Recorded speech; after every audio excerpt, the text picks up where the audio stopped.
મારી તિજોરીમાંથી 2 લાખ રૂપિયા તે ચોરી લીધા ને? અને તમે શું કહો છો કે હું આની ઉપર આરોપ ન લગાડું, તો તમારી ઉપર આરોપ લગાડું, મોહનભાઈ ઉપર આરોપ લગાડું કે એણે પૈસા લીધા છે? મને તો બસ હો, હવે તમે તમારી બોલવાની મર્યાદા પાર કરો છો. અચ્છા, તે ચોરવાની મર્યાદા પાર ન કરી અને હું બોલવાની મર્યાદા પાર કરું છું. પાક્કી ખાતરી છે કે એણે જ લીધા છે? હા મમ્મી આટલા વખતથી ક્યારે આવું થયું નથી અને હવે થાય તો મતલબ તો ચોખ્ખે ચોખ્ખો એ જ નીકળે ને કે આ ચોર છે, એક નંબરની ચોરપટ્ટી.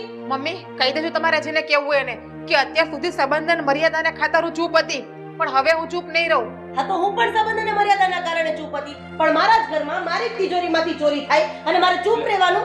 એટલે એ કે તમારા ભાભી ચોરીનો આરોપ મારા ઉપર નાખે છે. એક વાર નહીં 100 વાર. ભાભી આ તમે ખોટું કરો છો, સાધના એવી નથી. બાયડી ગેલી વાતો ન કરો. હા તમને ખબર જ છે આટલા વર્ષથી હું પરણીને આ ઘરમાં આવી છું, મારી તિજોરીમાં આમ ભાઈ પૈસા પડ્યા હોય છે. પૈસા તો મારી તિજોરીમાં હોય જ છે ને, તો